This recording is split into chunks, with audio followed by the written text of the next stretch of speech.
You're listening to the Red Man Podcast. Welcome back to the Red Man Podcast. Back with us again today, we have Tripp Brewer, Chris Mosley, and Kolby Krohn. Yep, it's good. It's good to be back with you guys. We're recording this in early April. We're coming off of at least what I thought was a very, very busy March for us. Extremely busy. We did a lot of traveling. The Mississippi Pest Control Association meeting was in March. It was originally in January, but got rescheduled. We had the meeting with Corteva down in New Orleans that Kolby and I went to, and then we had tons of training that we did throughout the company, trying to get everybody ready for the for peak season. So it's good to be able to come and sit down with you guys. Today we're going to be talking about bed bugs. We're going to have our 3 segments like we normally do. Kolby will get us started as he's going to cover the bed bug identification and control. Tripp's going to have a news segment. He's going to talk about an article that he found regarding a terrible problem with bed bugs in the country of France. And why is that a big deal? Well, the Olympics are coming up here in the summer. The Olympics are coming up, and it's in France. And so, it's pretty bad. So. Yeah, a lot of people are worried about that, so I'm interested to hear what Tripp's got on that. And then at the end, I'll cover our entomology segment. We'll talk a little bit about some prehistoric bed bugs and also the bed bug's cousin, the bat bug. But we'll get started with Kolby. He's going to be talking about public health concerns and how to identify and treat issues with bed bugs. Yep. So bed bugs are just one of those insects out there that people have a tremendous fear of. And there is good reason to that. I mean, they're very difficult to control, and they are very easy to get if you're not careful and don't know what to look out for. Yeah, and I wouldn't say, I'm not going to go so far as to say I'm scared of them, but they give me the heebie-jeebies. I mean, I just hate, we deal with a lot of stuff. German roaches are bad, but nothing really gets to me the way that bed bugs do. I've just, in my pest control career, I've never liked dealing with them. They're definitely at the top of my list of bugs make your skin crawl. They will. They give you the. I get maybe something about they suck blood. Right. I don't know what it is or It's how kind of many a sneaky of them. bug, you know. It's a little mischievous. It really is, but it is a real concern out there. Well, so I'm definitely going to touch on a lot of different things that both operators and consumers can do to protect themselves, how to treat, how to identify. But hopefully I can dispel some of these misconceptions out there about bed bugs and educate everybody, and hopefully maybe y'all learn something today as well. So to get us kicked off, bed bugs are in the order Hemiptera, which means they are a true bug. They have piercing, sucking mouth parts. And, you know, in the pest control industry or in the entomology segment, so to speak, it's kind of a no-no to call insects bugs. Right. But if there ever was one you could call a bug, it is order Hemiptera because they are true bugs. So that's kind of interesting. So do you know what that piercing, sucking mouth part is called? I know it starts with a P. I don't remember. It's proboscis. It's a proboscis. Proboscis. It's a very interesting word. Can you say that, Tripp? Proboscis? Proboscis. I think we've got Great it job. now. So y'all already learned something. Yes, we did. But, you know, going back to one of those concerns, people are really freaked out by bed bugs because they do consume blood of both humans and animals. And typically when you have an insect that's a parasite, they transmit diseases. But bed bugs are actually one of those insects that do not carry disease. They're not a vector for disease, like mosquitoes, lice, fleas that carry very, very serious diseases. Bed bugs do not. So maybe that'll put some people's minds at ease. I know that's a huge misconception. A lot of people think that they do, and I think it has a lot to do with just the fact that you crush a bed bug, you're going to see blood, and that freaks people out a little bit. Yep. So I know I've seen articles out there in the past that bed bugs transmit HIV, and that's how HIV was being spread around back in the day. But that's just simply not true, and that has to do with the way their gut, and they kind of have like a salivary gland that holds what they use to soften your blood, essentially, if that makes sense. Mm-hmm. And it's not a two-way barrier. It's very interesting how their proboscis works versus some other species out there, and how the blood interacts with their digestive system. Well, that's very, very kind of them. Very kind.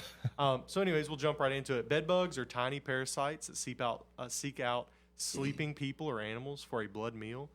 They are actually attracted to CO2 that you exhale, so that's your carbon dioxide. I've heard which that. is kind of interesting. They also use your body heat and smell. So between those three, they really can't see you. They're not looking around like, hey, there's somebody I can go get a good meal off of. They're using those 3 sensory methods to find a good host. After feeding, they hide, and they can actually go without a blood meal for a very long time. It is extremely challenging, but not impossible to prevent, detect, and control bed bugs. So that's a little bit about what we're going to talk about here. I mean, I don't know. It seems like I've read or heard somewhere where bed bugs have been known to go up to almost a year without I think the number's 9 months. Really? Yeah, I knew it was on up there, which is crazy. That is crazy, and that's kind of part of why it's so difficult to control them as well. So I can go, let alone 9 hours without eating. yeah, me too. 9 months is pretty impressive. So what do bed bugs look like? So if you're a homeowner, you're concerned, you're getting bitten, you think you may have an issue, what do they look like? Well, the adults are a rusty red and are about the size of an apple seed, 3/8 of an inch. They have 6 legs because they are an insect, oval in shape, and flattened from top to bottom. So they're pretty small, but they're honestly pretty easy to identify as well if you know what you're looking at. Right. But the problem with that is most people don't. So we'll talk a bit about that as well. So some common morphology items with them, they don't jump or fly. So if you hear somebody saying that, that's not correct. But they are very good runners. They're actually a lot quicker than I thought they were. They are very, very fast. If you've ever seen one of those videos of them doing a heat treatment on a house that has a major infestation, you're like, boy, them boys can boogie. They can. They can move. And you don't really think about that in their common setting because they're pretty much staying still, once again, waiting for that next blood meal. But if they need to, they can move. Well, maybe they will be good for the Olympics. Maybe that's why they're there. That's where they're there. Well, they're obviously they're small, but they've got these, bulky bodies. And I don't know, you look at them, you just don't think speed when you look at how they're built. Right. But rather than running, their primary method of travel is through hitchhiking. They love getting on new material, love getting on backpacks, purses, suitcases in hotels, and they are translocated all over the place. They get a lot of frequent flyer miles, and that's kind of how they've gotten to some of these tourism hubs, such as Paris, France, that we'll talk about later, and causing some of the problems that they have. But they tend to congregate together. They're communal. The eggs are tiny, white, and they glue to the surfaces in which they are laid on. And you can actually see the eggs. You can. It's kind of hard, but you can see them. And the nymphs, in comparison to the adults, they're light-colored, almost transparent, actually. And that's because they haven't had a blood meal yet. That rusty color that they get is due to the blood that they consume, and it kind of interacts with their coloring. And they're roughly only about 1/16 of an inch, which is much, much smaller. And bed bugs can live several months without a blood meal, like we already said, up to 9 months. Now, those nymphs need to feed pretty quickly in order to continue to develop. But the adults, once they've had that first big one, they're pretty well set and steady. So when you're inspecting your house, or if you're an operator inspecting for a customer, what are some signs to look for? So the infestations, they'll leave small yellowish shed skins as they molt through their different nymphal stages, and black and rusty spots on the bed. What are those black and rusty spots? So that's some of the stuff that creeps me out. That's their fecal matter. That's the fecal matter. And it's essentially just digested blood, which is pretty gross to think about. You may have red, itchy welts or rashes from the bites. However, bite marks alone are not a reliable indication of a bed bug infestation, as bites could be from a number of other sources. So don't just rely on the bites themselves to let you know if you have an infestation. Well, the other thing is, I've been in houses before, I've done inspections before, where maybe you've got a husband and wife, and the husband's eat up. She's got all these bites, and the husband's like, I'm not getting bit by anything. Yeah. You want to know the reasoning behind that? I was going to go ahead and tell me, Kolby. You just steal my thunder. Tell me the reason. I'm sorry. Well, it's because they actually have preference of blood type. I think that may be one reason, but I think another reason is that some people actually don't have the same reaction to that saliva that bed bugs have. Some people have a different reaction. So maybe maybe that's one reason, but I think there's more than one reason. There probably is. Well, anyway, so like I said, don't rely on the bites themselves as an indication. The best and most efficient way you can identify bed bugs is to actually catch one of them, keep it in a little Ziploc bag, throw it in the freezer, whatever. But take it to a local pest control company. They'll have somebody on staff that can do this for you, most certainly, to identify and make sure it is a bed bug. And if it is, there's quite a few steps you need to take from there on out to make sure you can get the problem corrected. So just a few places you could potentially find these hiding bed bugs. And first and foremost is where you rest. Once again, they're seeking out your carbon dioxide, your smell, your scent. And where do you spend most of your time when you're at home? It's in your bed. You sleep up to 8, Right. some people more hours a night. So they're going to be around that resting site. So check the blankets, the bed sheets, the pillows. Get those mattresses, take the sheets off, check under the seams, around the piping, under the handles and the labels. The bed frames and the headboards, they have little nooks and crannies where screws and slots are there. They love hiding in those places. Box springs are terrible as well because they're hollow most of the time. They're under that thin dust cloth in nail holes, cracks, staple holes, nail holes, and then furniture as well. Some of the hardest furniture to get bed bugs out of are your recliners, your lazy boys. They just have so many nooks and crannies that are not accessible for inspection or treatment, and they love to get in there. So make sure you're checking all those areas. Yeah, like you said, I mean, it's places where people spend most of their time. So when they're not sleeping, they're usually sitting on the couch. Another thing I'll point out about the box springs, when you remove that dust cover and you're doing your inspection, keep in mind that that's unfinished wood in there. A lot of times it has knots in it, and it's dark. It's hard to see, but a lot of times there will be a lot of bed bugs in those as well. And I bring it up because it's overlooked a lot. Yeah, absolutely. So let's talk about, okay, you've found a bed bug issue, you've got it identified. How do you and your partnership with your PCO get this problem corrected? And any pest control company out there worth their salt is going to use a method called integrated pest management, IPM. Mm-hmm. And what is that and why is it important? There's multiple reasons for it, but one of the reasons why you want to use, it's a lot of non-chemical methods to get rid of them. Is that what you're going for? Yeah, I mean, it is. So you always want to try and go the route where you're not using unnecessary amounts of pesticides. Because let's be honest, part of the reason why bed bugs have gotten so bad, just a little quick side story on history, back during like the Vietnam era when DDT and things were around, they were knocking out bed bugs left and right. Well, these products got outlawed and they can no longer be used.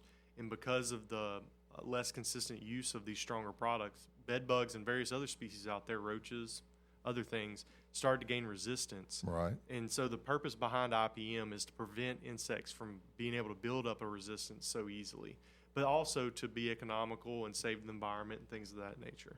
So it's very important that the operator you choose to go with is utilizing this process because it helps in a lot of different areas. You don't want them to be a baseboard jockey, as we say. Right, just spraying and praying, and that's kind of not what we live by here at Red. We definitely want to make sure we're executing and more like a scalpel than a That's a very water hose. antiquated way of doing pest control, and we may have offended some pest operators when we say that, but I mean, it's the truth. So 4 different steps in this process, and the first of which is environmental modification. So this is where you're actually changing the environment in which the bed bugs exist. So just a few things you can do to aid in this process is vacuuming. As with other insects such as fleas and lice and things of that nature, vacuuming is going to reduce the bed bug population by default, and making sure you're disposing of that litter appropriately will reduce that population, even if you don't know they're there. This is a big one that I think some operators out there really miss and get away from, and that is installing encasements on the mattress and the box spring. And what that does is that helps isolate different areas in the environment to where you can better indicate where the source of your infestation is coming from, and then you can work from there. Make the bed an island. Don't have the bed up against the wall, touching a nightstand, touching a footer down at the end. The more you can isolate different pieces of furniture in the room, once again, you'll be able to locate the issue and where the heart of it is at. And also, you don't let your bedding touch the floor. Correct. Nothing should be touching the floor. Yep. And talking about touching the floor, what you can do once you've made that bed an island, there's a really cool product that was invented. It's called a bedbug interceptor. And what that does, you put under the feet of any furniture, and it kind of has a pitfall trap. Bed bugs are able to climb up it, but once they fall down in it, it's such a smooth surface, the way it's designed, they're not able to climb back out. So it's a real easy way, even if you don't have bed bugs, hey, if you're paranoid about them, I highly recommend you getting some. They're cheap, and it'll help give you that little bit of peace of mind that you don't have an issue that's been introduced at any point in time. But if you do have bed bugs, it's going to let you know what level they're at any given time. It's definitely a fascinating, it's kind of like we were talking about, it's a fascinating way of helping with bed bugs that doesn't involve a pesticide, using engineering to be able to control and just be able to identify where these bed That's bugs. right. And it's pretty effective. It is pretty effective. So a few other items you can do: remove clutter where the bed bugs can hide. So keep your clothing off the floor. I know some people are messier than others, but keep your clothes in a hamper in a designated spot. Make the bed up. Keep all the things off the floor, toys and such, any other little items that they can make home out of. Isolate infested items. So if you do identify bed bugs and they're in your closet, for instance, you need to take all those clothes, wash them, dry them on high heat, and put them in a plastic bag and remove them from the environment. Remember, we're trying to isolate different parts of their home where they've made a home and get to the source so we can eliminate it. That is a common mistake. I mean, lots of people store a lot of stuff under their beds. There's a lot of stuff under their beds that you can't necessarily throw in the dryer, and you can't necessarily spray down with some kind of pesticide. And so the mistake people make is they pick that stuff up, gather it up, and then walk it out of that room, carrying it through the house, and you're just risking the possibility of dropping bed bugs or eggs off all throughout the house. So if you're going to transport something, you have to put it in a bag. Right. So one last item on environmental modifications, that's just general exclusion. If you have cracks in your wall and the sheetrock, if you have cracks in between your wood flooring, all those little nooks and crannies, they love tight, confined spaces like that. If you have any of those, you probably should be correcting them anyways for other reasons, moisture, mold, fungus, other items related to your home, but they'll also have a pest control benefit as well. So the second area of concern in IPM is trying to use non-chemical control methods. And with bed bugs, non-chemical control methods are actually pretty effective, one of which we already talked about with laundering your clothes, and that is using heat. So there are machines out there that are utilized for strictly heat treating mattresses, box springs, other forms of furniture throughout the house. But one you don't think about quite as often is actually a freeze treatment. Right. The cold will kill them almost as effectively as the heat will. And typically that's a little bit more economical because you can localize that freezing treatment where it kind of takes a lot of energy and effort to get things heated up to the proper temperature. The only issue with the CO2, because the machine that uses it, it blows that stuff out. You have to be careful when you use that because you can actually blow the bed bugs away before you can actually freeze them. So you have to be very careful when you use that method. I always preferred steam for that very reason. It was just, to me, it was more foolproof. And in my opinion, this is probably even more effective than the other two we just mentioned of the non-chemical control methods. And I preach this when I run into a bad infestation. My first question is, ma'am, sir, how attached are you to this furniture? Right. Is it a family heirloom? Did you just buy it yesterday? Is it expensive? Is it cheap? Are you looking to get new furniture anyways?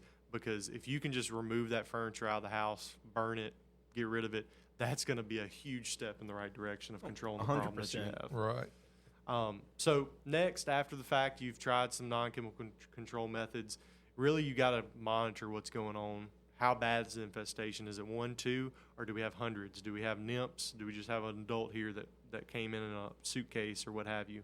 So, and then like we already mentioned, those interceptors are very effective. Some people out there, some operators will use glue boards. To be honest, you're just kind of taking a random chance that they walk across those glue boards. That's not an effective way of detecting it's really bed not. bugs. Lastly, this is kind of the last ditch effort here. If all your other efforts have not yielded results, you always kind of fall back to a chemical control method. And I really want to point people in one direction when we get to this part, because Rutgers University, they are the kind of the gold standard around the world for bed bug research. There's a lot of really cool videos out there on YouTube. Mark Rober, he's a famous YouTuber, engineer, worked for NASA.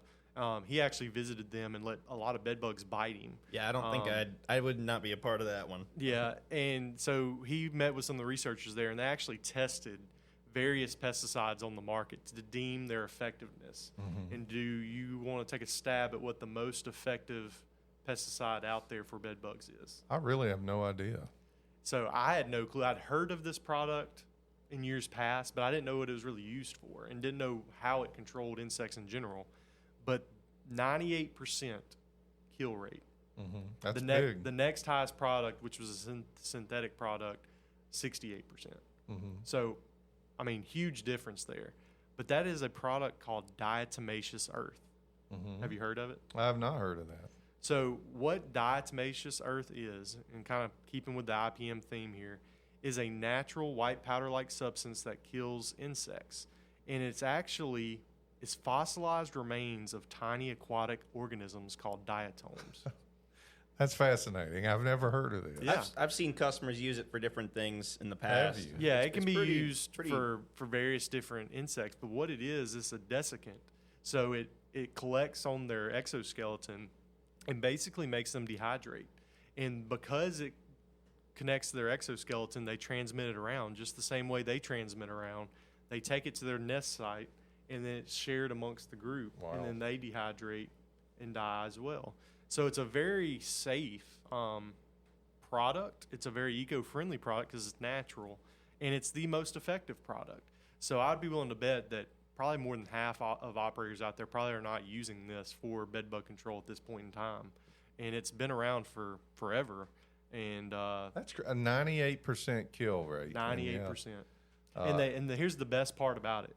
They cannot develop resistance to it just by the mode of action and the way it interacts. Yeah, well, They that's can't true. gain resistance, whereas other synthetic products out there, or pyrethroids, for example, over time they will develop resistance if it's being misapplied, under label rate, over label rate, not in the right areas. So that's a huge benefit for it. I think a lot of pest control operators are unfortunately sometimes reluctant to use products like, I mean, it has earth in the name of it, Right. which kind of indicates that it's an eco-friendly product. And in a lot of people's eyes, it makes them think it's a lesser product. That's what but I'm saying. in this yeah. case, it's actually a much more Much effective superior product. Yeah. Yeah. Yeah, I would definitely encourage people to watch that video you're talking about by Mark Rober. I've seen it. It's pretty interesting. All the tests they do and different things they do.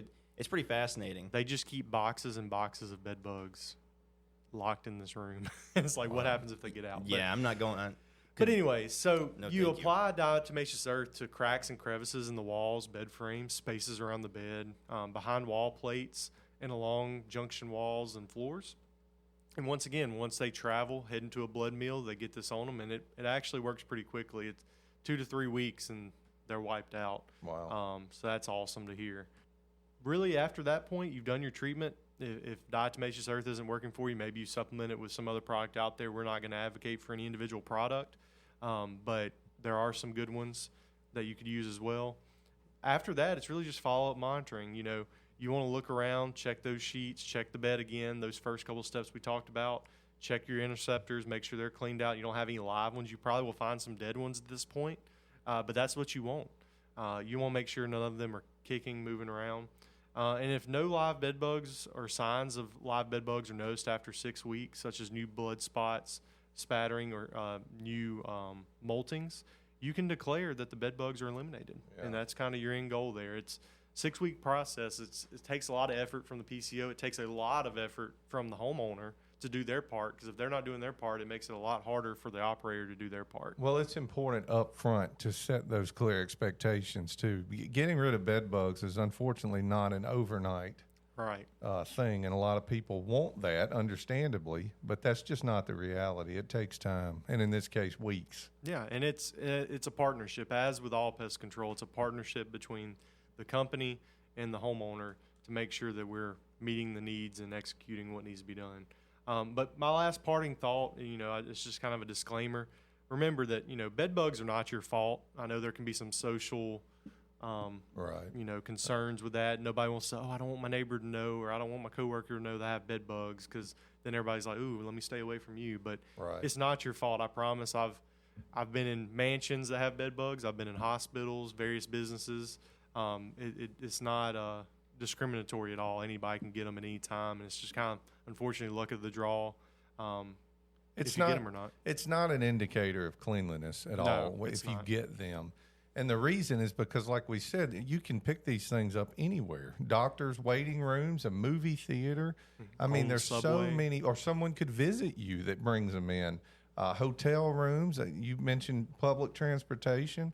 There's so many ways that you can pick these things up and take them to your house. It has nothing to do with cleanliness. I don't think there's a single public place nowadays that when I'm looking at it, like when I go to the movie theaters, I'm looking at that seat and I'm inspecting it. Tripp, it's funny you say that. I like to go to the movies. I go a lot, and it is always in the back of my mind. I'm always I kind of sit to the front of the seat. I'm just sitting here. Right. With that or multiple different things. When you're in this industry and you see all this stuff firsthand, you can't help but think about it. It's the same as when I stay at a hotel. Usually I'm pulling the sheet back just to look and be sure. Well, I'll bring up this one scenario and then we'll move on to our next topic. But there was a recent video that was posted locally. I'm not going to state where or what the business name was, but it was a thrift store. And there was a consumer in that thrift store that was flipping through the shirts, and boom, Really? there's a bed bug. And he posted online, and it definitely, as a business, you don't want that bad reputation. No. But that's one of those areas where you're swapping clothes, swapping furniture, rental stores, home health nurses that are being hired to come in and take care of your family members. They're popping around, moving around, and they could very easily be transmitting bed bugs, and typically that's where it happens. It's bound to happen. And how often are you driving through a neighborhood and you see somebody's put a chair or couch out next to the road? Yeah. And then later on you'll see that thing's gone because someone picked it up and took it to their home. You have no idea what you could be picking up and taking home. Even if the couch looks like it's in great condition, you're taking a huge risk if you do that. You know, it's crazy. I actually just moved recently, and I would place something outside, could be furniture, whatever. It'd literally be gone like in an hour. Really? So people are just picking these they up. They will. People pick stuff up. And little do they know the reason it was set out by the road is because it had bed bugs. Well, not in this case. Not in this case. That's exactly right. I mean, yeah, that's typically what happens. But anyways. Well, that was a lot of good information that Kolby just shared. I hope everybody takes all that to heart, whether you're a consumer or a pest control operator. We'll move into our second segment now, Mr. Tripp Brewer, who's going to tell us about this, this terrible bed bug problem in France. Yes, sir. I want y'all to just buckle up. We're going to board our flight and head overseas to France, particularly Paris, France, where bed bugs have become a nightmare for weeks at the time of this article.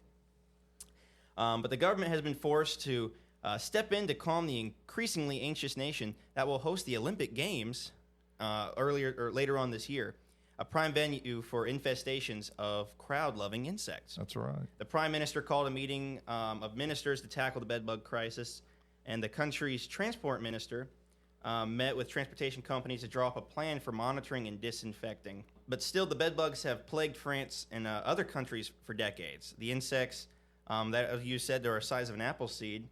They don't jump or fly, but are still easily getting on people as they travel from city to city. That hitchhiking. And to nation, all around the world.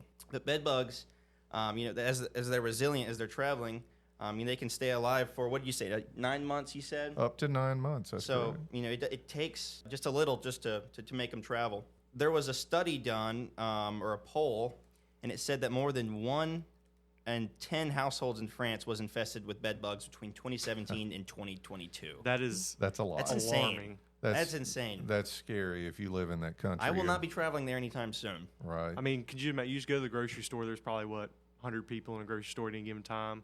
10 of those people have bed bugs. That's at their exactly house. right. That's just wild. And could have them on their person Correct. as they're walking around the Right. store. Exactly. And this was according to a report done by the National Agency for Health and Food Safety.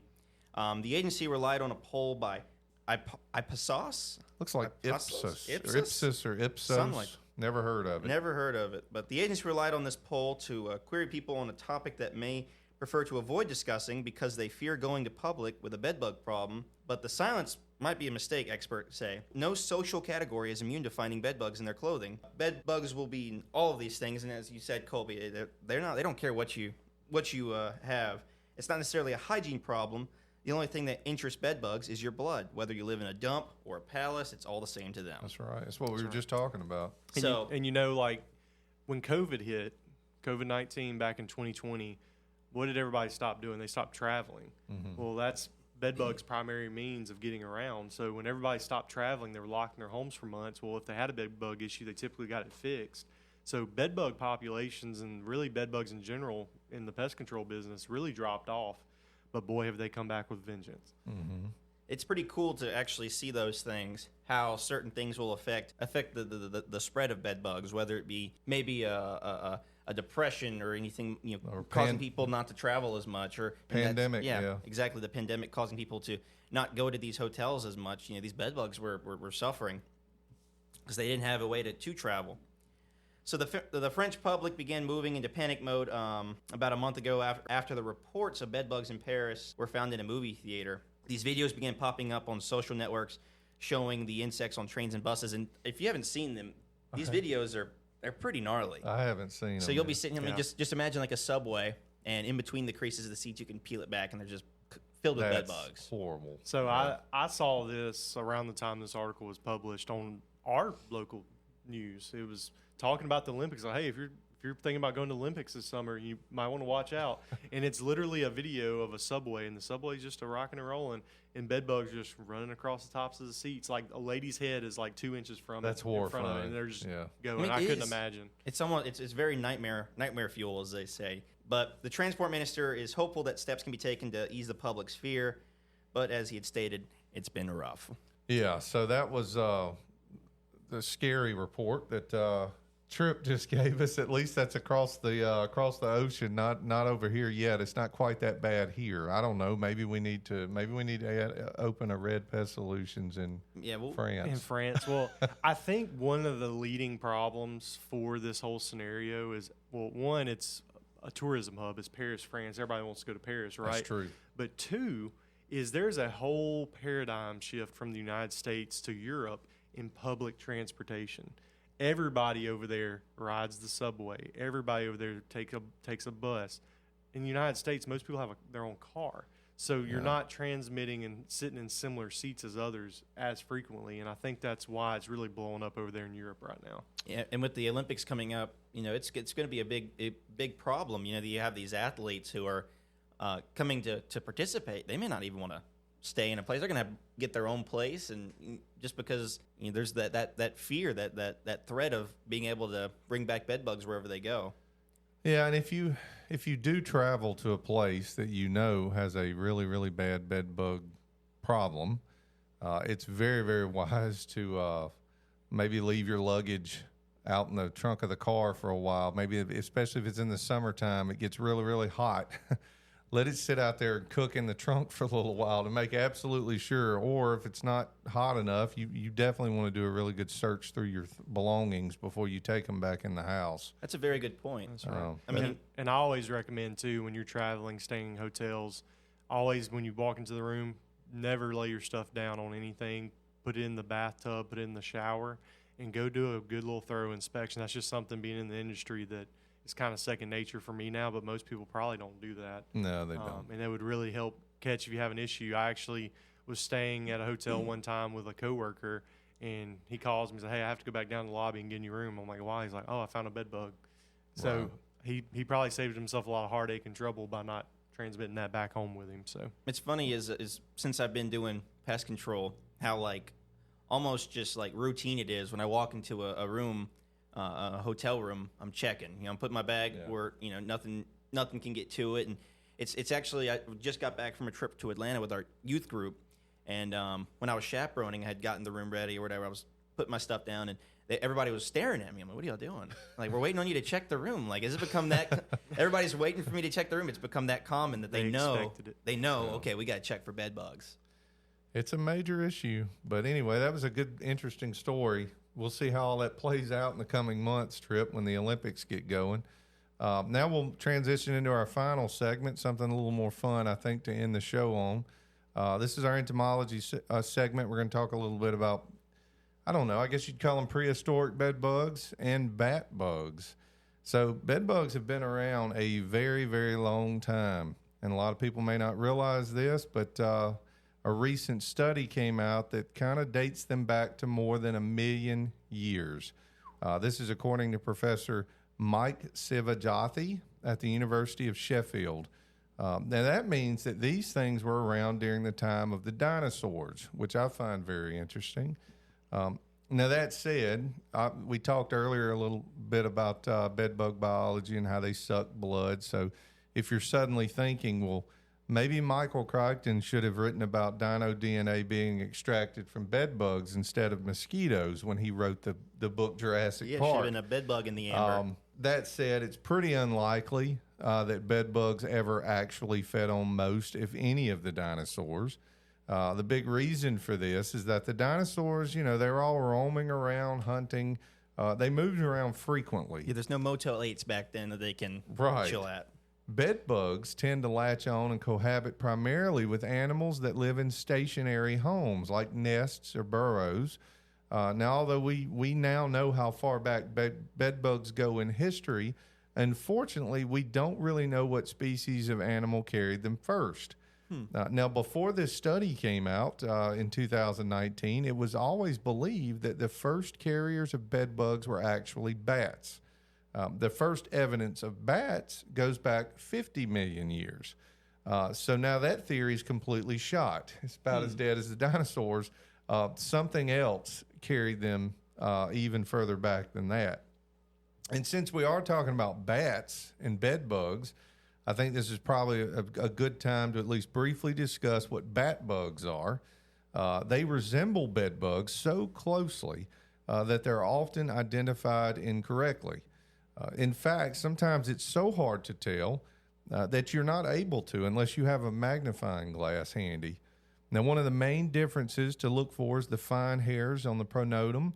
They'll be much more obvious on a bat bug, but as I said, a magnifying glass is a huge help if you're trying to see that.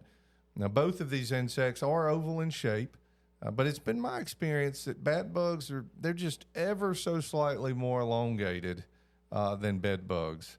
In other words, true bed bugs just appear a little rounder to me anyway. Now, true to their name, bat bugs will primarily feed on bats. And usually if bat bugs are discovered in a home, it's a pretty darn good indicator that there's also a bat problem that needs to be addressed in your home. And all that said, bat bugs will bite and feed on people if given the opportunity to do so. So if you're a pest control operator and you're inspecting a house and the bed bugs are being found in odd places, let's say you got a call about bed bugs, you get out there and you're seeing them, but you're finding them in strange places, maybe bathroom floors or areas where people don't congregate all the time. Like we mentioned the beds and the sofas and things like that, but you're finding them in other places that just don't make sense. If you're seeing that, and no one in the house is complaining about being bitten, by the way, you should probably go outside and look for bat guano, maybe around the gables of the house. You may even have to go up into the attic and take a look up there.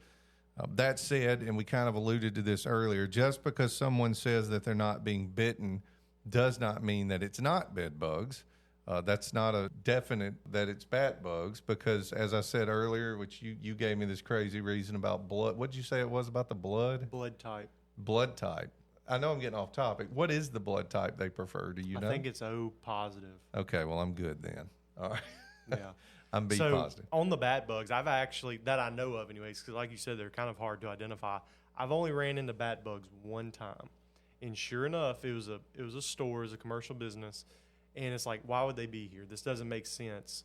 I finally got a specimen to look at. I'm like, this just doesn't look quite right. There's just something about them that looks off. They're a little misshapen. And frankly, the ones that I found, they almost had a green hue to them. Really? Just a slightly green hue. And then, of course, you notice the fur on them, on the pronotum. And go inspect. They're not in the furniture. They're not in, because this is a goods store. They sold items. And finally get around the front of the building, which seems to be where they were primarily congregating. And sure enough, it wasn't bats. There was a bird nest under an awning, and they were clustered around the bird nest. That's very interesting. Yep. Yeah, I had never heard of the bat bug before until Kolby had actually told me that story, and I thought he was messing with me. No, it is rare. It's a real thing. It's happened to me. I went to do an inspection of a house, and it was just like I described a minute ago. I was actually finding bed bugs on the floor in a bathroom, which just made absolutely no sense. But went outside, and there they were, bats all over the gable. And I went into the attic and got up close on the bats and observed them under a flashlight, and you could see the bat bugs actually crawling around on them. Wow! And so it was a pretty severe case. Now, in an event like that happens, I mean, what do you do about them? Well, obviously, evicting the bats is the first step to ridding your home of them, or in the case that Kolby mentioned, maybe it's birds. After that, you need to do thorough crack and crevice treatments with residual pesticides and possibly even some dust applications in any relevant voids where bats have been roosting. That typically will finish them off, but as we said earlier, it's a process that usually takes a few weeks to completely eradicate. So that's a few little interesting tidbits about prehistoric bed bugs and bat bugs. So, any closing thoughts on bed bugs, guys? My goodness, I do not want them in my house. I'll probably just burn it down. To be honest. I've been fortunate up to this point. I'm gonna knock on wood. I've never had them in my house, and that, again, that was always something I was afraid of when you're going in so many places that do have them. But they, even though you said you were trying to dispel a lot of misconceptions and things, they still give me the creeps. I don't want nothing to do. I don't care if they carry something or not. I don't want those sneaky, mischievous little bugs crawling anywhere near me. Yeah. Absolutely. Well, as we wrap things up today, make sure, if you're not already, please follow us on social media, Facebook at Red Pest Solutions. If you have any questions that you'd like us to address on the next episode or down the road, email us at the redmanpodcast at redpest.com. And if you have a pest issue in the Mississippi, Louisiana, or Alabama markets, call the Red Man. Call the Red Man.